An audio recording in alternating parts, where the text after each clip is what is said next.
कोई बेटा अपनी माँ के साथ इस प्रकार का व्यवहार करे, ये कतई शोभनीय नहीं है। हमारी तो शुभकामना है, आदरणीय नेता के छोटे भाई तुल्य है। और आपने देखा होगा कि चिराग पासवान जी कभी भी व्यक्तिगत द्वेष नहीं रखते। सिर्फ उनकी पत्नी नहीं, ये समझिए कि इनको अपनी माँ से भी बढ़कर प्रेम और सम्मान दिया पारस जी को। पीठ में खंजर भोंके जाने के बावजूद भी आदरणीय पारस जी और प्रिंस पासवान जी के द्वारा चिराग पासवान जी के पीठ में खंजर भोंका गया, पार्टी तोड़ दिया गया, परिवार तोड़ दिया गया, हर तरफ से छलावा मिला, हर तरफ से धोखा मिला। नोरमा ग्रुप, जो सोचता है वो करता है, आपके अपने सपनों का आशियाना। नमस्कार, मैं हूं सागर कुमार। भारत लाइव देख रहे हैं आप। देखिए, इस वक्त हमारे साथ लोक जनशक्ति पार्टी रामविलास के प्रवक्ता मनीष सिंह जुड़े हुए हैं। देखिए, कई दिनों से खगड़िया के शहरबन्नी वाला जो मामला है वो चल रहा है, विवादों में है। लगातार वहां से खबरें निकलकर सामने आ रही हैं, इनपुट आ रहे हैं। उस आधार पर हम आपको खबरें तो दिखा रहे हैं जो घटनाक्रम वहां हुआ है। चिराग पासवान की बड़ी मां को घर से निकाला गया, उनके घर में तालेबंदी की गई। अब चिराग पासवान की जो बड़ी मां है राजकुमारी देवी, वो चिराग पासवान से गुहार लगा रही है कि आइए और जल्द से जल्द संपत्ति का बंटवारा कर दीजिए, क्योंकि पशुपति पारस की पत्नी और स्वर्गीय रामचंद्र पासवान की जो पत्नी है वो जबरदस्ती उस पूरे उनके घर को हथियाना चाह रही है। और ऐसे स्थिति में वो थी राजकुमारी देवी कि उनकी तबीयत खराब थी। आपने देखा कि वीडियोस भी निकलकर सामने आए, बाइट भी सामने आए, गांव के लोगों ने भी बातें कही हैं। तो इन तमाम मुद्दों पर मनीष जी की क्या राय है, सीधे जुड़ते हैं मनीष जी के पास। बहुत स्वागत है मनीष जी आपका। जी नमस्कार। देखिए, सबसे पहले तो ये समझने की जरूरत है कि आदरणीय राजकुमारी देवी जी जो है पूरे परिवार के लिए एक एसेट है, और वो घर में सबसे बड़ी है, गार्जियन स्वरूप है। और उन्होंने आदरणीय पारस जी को और रामचंद्र जी को अपने बेटे की तरह पाला है। ये तो हिस्से की बात और पार्टी की बात और राजनीति की बात अलग है। व्यक्तिगत जीवन में भी पारस जी को शायद चिराग जी से ज्यादा सम्मान और प्यार राजकुमारी देवी जी ने दिया। और आज आप वो जो कर रहे हैं वो आदरणीय राजकुमारी देवी जी के साथ नहीं, वो समझिए अपनी माँ के साथ इस प्रकार का, कोई बेटा अपनी माँ के साथ इस प्रकार का व्यवहार करे, ये कतई शोभनीय नहीं है। अभी नवरात्र का समय है, नवरात्र में हम लोग मातृशक्ति की उपासना करते हैं, और एक माँ का अपमान इस प्रकार से पुत्र तुल्य लोगों के द्वारा किया जा रहा है, करवाया जा रहा है, तो ये कतई बर्दाश्त के काबिल नहीं है। मनीष जी, इसमें आप लोगों का पक्ष क्या है? मतलब क्या होना क्या चाहिए? चिराग पासवान से गुहार तो लगाई गई है मां के द्वारा, कब तक आएंगे चिराग पासवान? देखिए, चिराग पासवान जी तो जब मैंने माँ का आदेश जब होगा तब बेटा हाजिर होंगे। लेकिन बात यह है कि माता जी ने पुलिस के समक्ष आवेदन दिया, पुलिस के समक्ष शिकायत दर्ज की गई। हम लोग कानून में विश्वास करने वाले लोग हैं, कानून के राज में विश्वास करने वाले लोग हैं, लोकतंत्र में विश्वास करने वाले लोग हैं। पशुपति पारस जी की पत्नी और रामचंद्र जी की पत्नी की तरह हम लोग बलजोरी जबरदस्ती करने में विश्वास नहीं रखते हैं। हम लोगों ने अपनी शिकायत पुलिस को, हमारी माता जी ने, राजकुमारी देवी जी ने अपनी शिकायत पुलिस को दर्ज कराई है। पुलिस से उम्मीद है कि न्याय संगत कार्रवाई करेगी और ईमानदारी पूर्वक जो वजह क्या है? केवल संपत्ति ही वजह है या फिर कोई राजनीतिक मायने भी है इसके? नहीं, वजह संपत्ति तो, अब ये जो शहरबन्नी की संपत्ति है जिससे आदरणीय राजकुमारी देवी जी का भावनात्मक लगाव है, अब रहने को तो पटना में भी रह सकती हैं, दिल्ली में भी रह सकती हैं, और सब जगह से उनको बुलाया भी जा रहा है कि माता जी आइए आप। तो उनकी आस्था जुड़ी है उस गांव से, क्योंकि वो उनकी संघर्ष भूमि रही है। आदरणीय श्रद्धेय रामविलास पासवान जी की संघर्ष की भूमि से उनकी आस्था जुड़ी है, और लाख लोगों को कहने के बावजूद भी वो गांव छोड़ने के लिए तैयार नहीं है। वो गांव में रहना चाहती हैं, उस गांव से उनका भावनात्मक लगाव है, उस घर से, उस परिवार से, और वहां उनको रहने की अगर इच्छा है तो लोगों को उसमें क्या परेशानी है भाई, क्या शिकायत है? इन लोगों को दिक्कत क्या है कि ये लोग चाहते हैं कि मैं गांव से, वहां आदरणीय पारस जी अपने बेटा को चुनाव लड़ाना चाहते हैं। तो ये लोग चाहते हैं कि जब चिराग पासवान जी और उनके परिवार के लोग इस गांव से और इस शहरबन्नी और अलौली से अपनी दूरी बना ले, ताकि हम लोगों में एक मैसेज दें कि चिराग पासवान जी ने समाज को छोड़ दिया, गांव को छोड़ दिया, और हम आप लोगों के बीच हैं, हम रामविलास जी के उत्तराधिकारी हैं, हम रामविलास जी के राजनीति के। ये बहुत सही पॉइंट्स आपने उठाए हैं मनीष जी, और इस बात की चर्चा भी है पॉलिटिकल कॉरिडोर में कि अलौली सीट पर अब चिराग पासवान के जो छोटे भाई के तौर पर है मुस्कान, उनको वहां से प्रोजेक्ट करने की तैयारी की जा रही है, जो पशुपति पारस के पुत्र हैं। तो उसके लिए माहौल बनाने का प्रयास किया जा रहा है। तो इसको लेकर आप लोगों की क्या तैयारी है? क्योंकि पशुपति पारस ने तो अपना दांव चल दिया, पशुपति पारस को जो मैसेज देना था वो तो कर दिया। हमारी तो शुभकामना है, आदरणीय नेता के छोटे भाई तुल्य है, और आपने देखा होगा कि चिराग पासवान जी कभी भी व्यक्तिगत द्वेष नहीं रखते। मैंने ही उनके साथ इंटरव्यू किया था, मैंने चिराग पासवान जी का खुद इंटरव्यू किया था और ये बातें उनसे पूछी थी, तो उन्होंने स्वागत किया था। उन्होंने कहा था कि हर संभव प्रयास अपने छोटे भाई के लिए जो हो सकेगा मैं करूंगा। और देखिए ये छवि कहीं ना कहीं स्वर्गीय रामविलास पासवान की ही दिखती है कि स्वर्गीय रामविलास पासवान अपने भाइयों को अपने पुत्र समान मानते थे, और उनके वजह से ही, उनके नाम और उनके छवि के वजह से ही पशुपति पारस और स्वर्गीय रामचंद्र पासवान जी की इतनी ख्याति हुई, वो लोग नेता बने और इतनी संपत्तियां अर्जित की। लेकिन आज जिस तरीके से, जिस स्वर्गीय रामविलास पासवान के चलते इन लोगों का नाम हुआ, ऊंचा कद बढ़ा, केंद्रीय मंत्री बने, पहचान हुई, केंद्रीय मंत्री भी बने, और अब उनकी पत्नी के साथ ये दुर्व्यवहार क्या कहलाता है?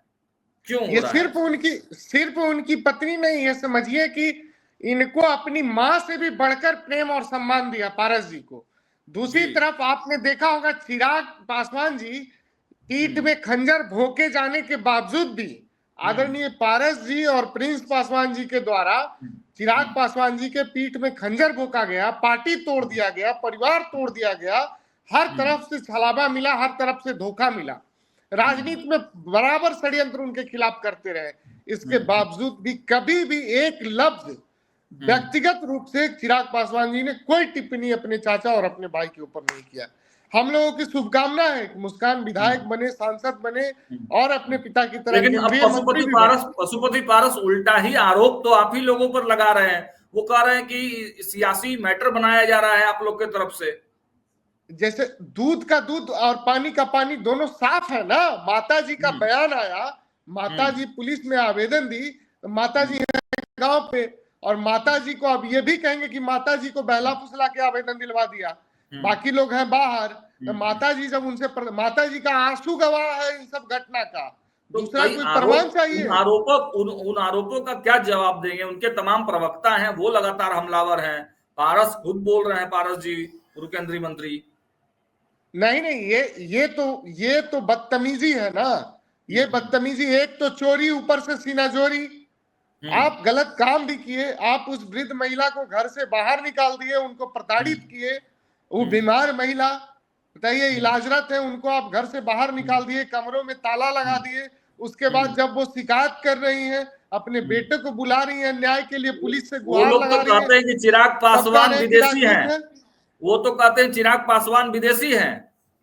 कहने, अब देखिए है क्या ना कि संगत से गुण आते हैं, संगत से गुण जात।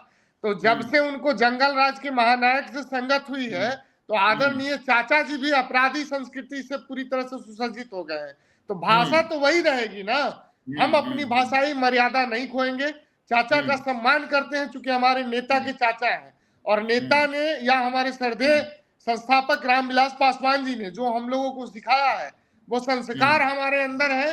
हम अपने बुजुर्गों का सम्मान करते हैं और उम्मीद करते हैं कि पारस जी अपनी पहचान को मत भूलिए, अपनी वजूद को मत भूलिए, अंततः आपको काम वही आएगा। लालू प्रसाद जी आपको व्यक्तिगत जीवन में काम नहीं आएंगे, आपको अंतिम कंधा देने के लिए भतीजा और बेटा ही साथ जाएंगे। आप किसी के बहकावे में, किसी के संगत के असर में आके, आप परिवार की वृद्ध महिला जो आपकी माँ के समान है, आपको बेटा की तरह जिसने आपको पाला, आप उसके साथ इस प्रकार की घटना कर रहे हैं। कोई उम्मीद करता है? तो संपत्ति ही मांग रहे हैं ना, संपत्ति का बंटवारा कर दीजिए, उनका हिस्सा उनको दे दीजिए, क्या दिक्कत है? संपत्ति मुंह खोल के मांगे तब तो, संपत्ति देने से कौन पीछे हट रहा है? जो उनको रामविलास जी ने दे दिया, क्या किसी भाई, क्या वो उनकी कमाई हुई संपत्ति थी या पैतृक संपत्ति थी? रामविलास जी ने उनको केंद्रीय मंत्री बनाया, सांसद बनाया, बिहार में मंत्री बनाया, बिहार प्रदेश का अध्यक्ष बनाया पार्टी का, सब कुछ उनको दे दिया जो जीवन में काबिलियत होगी उनके पास, कुछ तो काबिलियत होगी तभी तो बनाया उनको। तो जनता जानती है ना, जनता के सामने है। अब वो काबिलियत कहाँ गई? अब जीरो पे सिमट गए, संगठन भी ठीक से नहीं चला पा रहे हैं, कहाँ गई वो काबिलियत? बिहार यात्रा कर रहे हैं। अब तो सब साफ हो गया ना। लोकसभा चुनाव में जब हमारे पार्टी के प्रत्याशी, जब आदरणीय चिराग पासवान जी के प्रत्याशी मैदान में आए और जनता की जन समर्थन मिली, जब हम लोग 100% स्ट्राइक रेट से जीत के आए, तब तो काबिलियत उनकी सामने आ गई। जनता ने स्पष्ट रूप से देखा कि पारस जी में क्या क्षमता है और पारस जी ने जिनके साथ छल किया उनके अंदर क्या क्षमता है। अब तो बिहार यात्रा पर, अब तो बिहार यात्रा पर निकल रहे हैं, कह रहे हैं पासवानों के हक के लिए लड़ाई लड़ेंगे। नहीं नहीं, बिहार भारत यात्रा करें, पूरा विदेश यात्रा करें, उनको स्वच्छंद है, उनको आजादी है, मेरी शुभकामना भी है। यात्रा करते हैं, लेकिन सचेत होकर यात्रा कीजिएगा, क्योंकि जनता आपकी सच्चाई को जान चुकी है और यात्रा पे बहुत खतरा है। आधे अधूरा यात्रा पूरा करके तेजस्वी जी भी भाग गए थे। आप उन्हीं के आजकल रामो करम पे चल रहे हैं, तो यात्रा सोच समझ के कीजिएगा। जनता के सामने आपका चेहरा बेनकाब हो चुका है। जनता समझ चुकी है कि आप किस प्रकार से षड्यंत्र करके एक परिवार को प्रताड़ित कर रहे हैं और उस परिवार को जिसमें मनीष जी, इसमें पेच ये है कि पशुपति पारस तो खुद वहां नहीं पहुंचे थे, पत्नी उनकी पहुंची थी, तो बार बार पशुपति पारस को क्यों घसीट रहे हैं आप लोग? अरे अब तो किंगपिन को ही ना लोग आरोपित करेगा। अब मास्टर जो होंगे, जो कहानी के रचयिता होंगे, उन्हीं को लोग दोषी कौन होंगे? अब किनकी पत्नी गई थी वहां, किनके आदेश पे गई थी, किनका बॉडीगार्ड गया था, किनका बॉडीगार्ड गया था? इस एफआईआर में एक आरोपी बॉडीगार्ड भी है, और बॉडीगार्ड उनकी पत्नी का बॉडीगार्ड तो नहीं थे। तो मतलब कार्रवाई के मोड में हैं आप लोग? एकदम बिल्कुल, हम लोग पूरी तरह से न्याय संगत कार्रवाई चाहते हैं और किसी कीमत पे हम लोग इस बदतमीजी पे नहीं बख्शेंगे। उनको बख्शा नहीं जाएगा। इस बदतमीजी का हम लोग माकूल जवाब देंगे। अच्छा, एक सवाल यह भी है कि उनके एक प्रवक्ता हैं, नाम शायद आप जानते होंगे, नाम मैं नहीं लूंगा, वो कहते हैं कि नटवर लाल हैं चिराग पासवान। तो उनकी भाषा उनके नेता के द्वारा जो स्क्रिप्ट उनको बताया जाता होगा, वही भाषा का इस्तेमाल करेंगे ना। हाल फिलहाल में चिराग पासवान के बारे में, वो विदेशी हैं, विदेश में चले जाते हैं, कई तरह के आरोप। हाल फिलहाल में उस पे एक घटना एक हुई थी, एक एफआईआर हमने पढ़ा, जिसमें उन्होंने एक एफआईआर आवेदन दिया था थाने में कि हमारे ऊपर महिलाओं के एक समूह ने हमला कर दिया। आपने भी शायद, आपको भी संज्ञान में होगा। अब बताइए, कानून के राज में महिलाओं का गिरोह किसी पे हमला करे, बात को आप भी समझ रहे होंगे।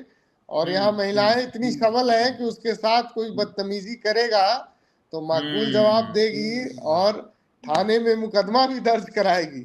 इसीलिए अब उन लोगों का जवाब देना हम उचित नहीं समझते हैं। इतना ही बताना, इशारा ही काफी है कि किस प्रवृत्ति के लोग हैं जिनके द्वारा महिलाओं के समूह पे मुकदमा किया जाए कि हमको जान किसके मारने की नीयत से हमला किया राह चलती महिलाओं ने, तो समझ सकते हैं कि। चलिए, आवाज थोड़ी कट रही है, इंटरव्यू को यहीं पर समाप्त करते हैं। हमसे जुड़ने के लिए मनीष जी आपका बहुत धन्यवाद है। लेकिन देखिए, मनीष जी ने बहुत सारी बातों को क्लियर किया है और स्पष्ट तौर से जो विवाद चल रहा था, सियासी समीकरण साधे जा रहे हैं। जरूर इसको संपत्ति विवाद और पारिवारिक विवाद को से दिखाने का प्रयास किया जा रहा है, लेकिन जो सही मायने में है कि ये पूरी तरह से सियासी समीकरण अलौली सीट के लिए बनाने का प्रयास किया जा रहा है। अब देखना होगा। चिराग पासवान चूंकि वक्फ मामले में, वक्फ जो बिल पास हो रहा है उसको लेकर वो दिल्ली में व्यस्त है, वो पटना आते हैं और शहरबन्नी जाते हैं, तो वहां से क्या कुछ रिएक्शंस और जो मामले हैं निकल कर आएंगे। हमारी नजर सब खबरों पर बनी हुई है। देखते रहिए भारत लाइव। बहुत बहुत धन्यवाद। धन्यवाद सर। भारत लाइव के सभी दर्शकों को नमस्कार। आपके सपनों को हमने सजाया है, ई होम्स पैनोरमा को हमने बनाया है। ई होम्स मेरा एक सपना था जिस पे मैं पिछले 4 साल से काम कर रहा था। हमने जो बनाया है वो सबने है माना। ई होम्स पैनोरमा में हो आपका भी आशियाना। और फाइनली हमने 2021 में इस प्रोजेक्ट को लॉन्च किया। बहुत लोग अप्रिशिएट कर रहे हैं कि पूर्णिया जैसे शहर में, बिहार के, एक तो बिहार की बात करें उसमें भी पूर्णिया जैसे छोटे जगह में इस तरह का लाइफस्टाइल देना, ये सुन के हम लोगों को बहुत अच्छा लगता है। ई होम्स में हमने कुछ और भी किया है, जैसे हम जिस जगह में रह रहे हैं हमारे फैमिली सिक्योर हो, उनको सिक्योरिटी का ध्यान में रखा है। आपकी सुविधा और सुरक्षा आपके लिए खास है, ये आपका विश्वास है। इसमें आर्टिफिशियल इंटेलिजेंस का 7 लेयर सिक्योरिटी का हमने इस्तेमाल किया है। लस ग्रीन कैंपस को बनाया है। यदि हमारा बाउंड्री वाल है तो वो वर्टिकल गार्डन है। ये जितनी भी फैसिलिटी होता है एक इंटरनेशनल टाउनशिप में ई होम्स है, ये हम लोग विश्वास नहीं कर पा रहे हैं। जो भी हमारे मित्र दोस्त या जो भी हमारे बाहर के बाहर आते हैं तो हम लोगों को बहुत अच्छा सुनने को मिलता है और बहुत अच्छा क्रेडिट मिल रहा है। वो सारा हमने सिर्फ एक बिल्डिंग नहीं बनाया, हमें एक बहुत अच्छा लाइफस्टाइल दिया ई होम्स में, और मेरा एक सपना था जिसको मैं आज फुलफिल होते हुए देख पा रहा हूँ। ये आपका आवास है। ई होम्स पैनोरमा में अब आपका निवास है। E Homes Panorama, luxurious lifestyle redefined. Panorama group, जो सोचता है वो करता है। अगर ये वीडियो पसंद आई और वह बिहार के राजनीति और बिहारियत से सरोकार रखेनी तो सब्सक्राइब बटन दबा के चैनल के सब्सक्राइब कर ली। ओजे एगो घंटी बा, ओकरा बटन दबा देला से कुल सटीक और मारक खबर रुआ मुफ्त में मिल जाई। अगर रुआ पत्रकारिता के हमनी के नया प्रयोग में सहयोग कर चाहतानी तो ज्वाइन बटन दबा दी। पेटीएम नंबर नोट कर ली